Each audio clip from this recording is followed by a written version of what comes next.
Assalamualaikum warahmatullahi wabarakatuh. Perkenalkan, nama saya Yulia Prastika dengan NIM 001.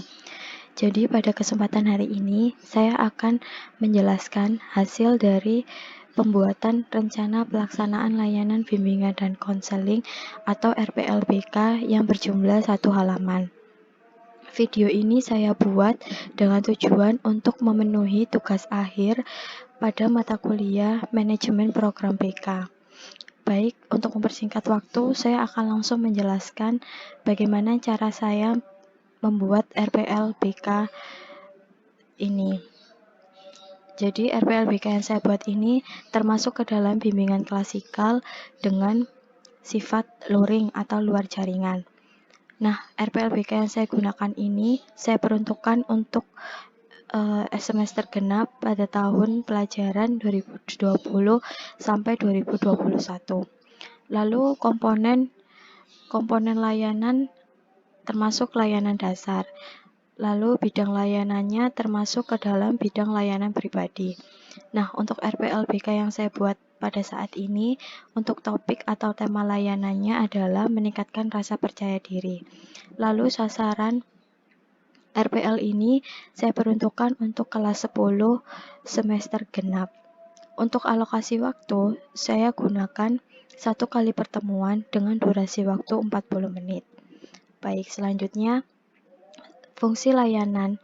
Fungsi layanan pada RPLBK yang ini yang pertama adalah untuk meningkatkan pemahaman dan pengembangan peserta didik. Lalu tujuan layanan ini yang pertama, peserta didik atau konseli dapat memahami pengertian rasa percaya diri. Yang kedua, peserta didik atau konseli dapat memahami ciri-ciri orang yang tidak percaya diri. Yang ketiga, peserta didik atau konseli dapat mengetahui cara untuk meningkatkan rasa percaya diri. Yang keempat, peserta didik atau konseli dapat mengetahui alasan mengapa ia harus percaya diri. Nah, untuk materi layanan sendiri, saya bagi menjadi 4 poin. Yang pertama, pengertian rasa percaya diri. Yang kedua, ciri-ciri orang tidak percaya diri. Yang ketiga, cara meningkatkan rasa percaya diri. Dan yang terakhir, alasan mengapa harus percaya diri. Lalu untuk metode, alat, dan media, yang pertama yang akan saya bahas adalah metode. Jadi pada layanan BK ini, metode yang saya gunakan adalah ceramah, brainstorming, dan tanya jawab. Mengapa demikian? Karena RPL ini kan bersifat luring, jadi otomatis akan bertemu atau dilakukan dengan langsung atau tatap muka secara langsung begitu. Lalu media atau alat yang saya gunakan, yang pertama ada LCD untuk menampilkan video atau media yang akan saya gunakan. Nah, untuk medianya saya menggunakan video pembelajaran mengenai rasa percaya diri yang akan saya tampilkan setelah saya selesai menjelaskan mengenai isi dari RPL yang saya jelaskan pada saat ini. Lalu selanjutnya ada pelaksanaan layanan.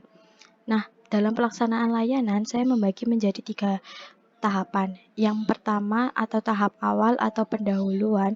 Yang pertama, konselor akan membuka dengan salam dan berdoa. Lalu yang kedua, konselor akan terlebih dahulu membina hubungan baik dengan peserta didik, seperti menanyakan kabar, menanyakan pelajaran sebelumnya, atau mungkin bisa dilakukan dengan ice breaking atau permainan game secara sederhana.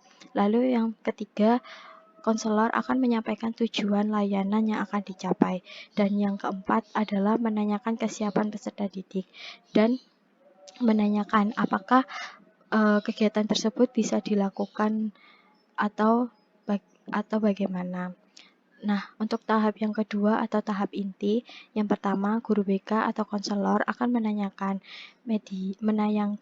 media yang berhubungan dengan materi layanan. Lalu yang kedua, peserta didik akan mengamati video yang telah ditayangkan oleh guru BK atau konselor. Yang ketiga, guru BK akan mengajak peserta didik untuk diskusi terkait materi yang telah disampaikan.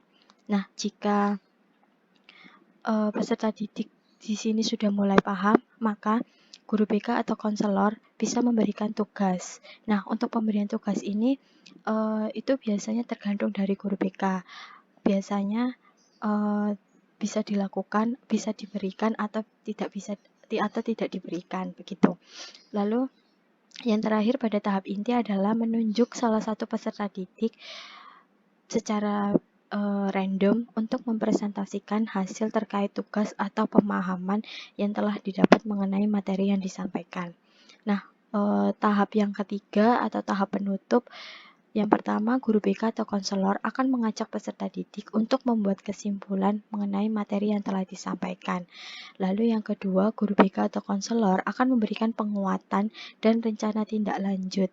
Lalu yang ketiga dan yang terakhir, guru BK atau konselor akan menutup kegiatan layanan dengan mengajak peserta didik bersyukur dan berdoa dan mengakhiri dengan salam. Nah, pada tahap ketiga ini bisa dilakukan jika guru BK atau konselor sudah mendapatkan tujuan yang ingin ia capai. Oke, yang selanjutnya adalah evaluasi. Jadi, pada tahap evaluasi ini biasanya konselor atau guru BK akan membagi evaluasi ke dalam dua proses. Yang pertama, evaluasi proses, dan yang kedua, evaluasi hasil.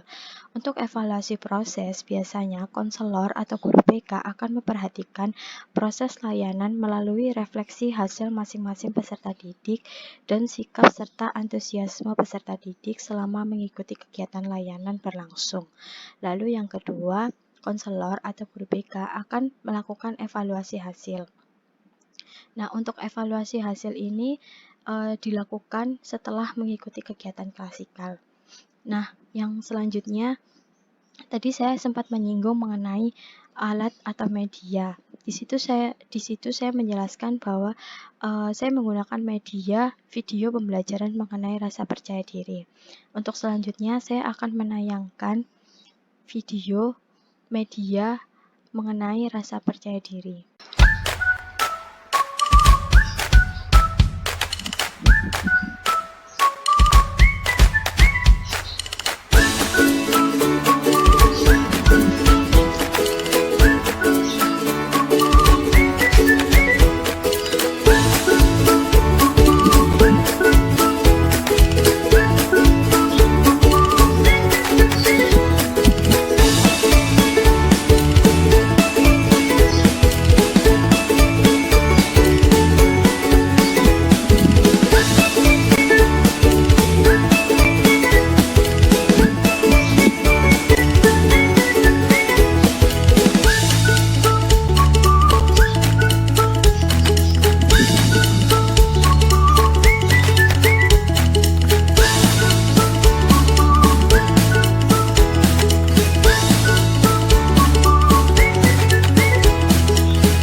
Baik, itu tadi penjelasan singkat mengenai proses rencana pelaksanaan layanan bimbingan dan konseling atau RPLBK beserta media yang sudah saya buat.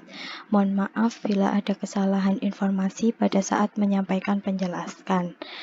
Saya berharap dengan adanya video ini bisa membantu calon konselor atau guru BK dalam pembuatan RPLBK maupun media yang akan digunakan. Sekali lagi saya mengucapkan terima kasih atas perhatiannya.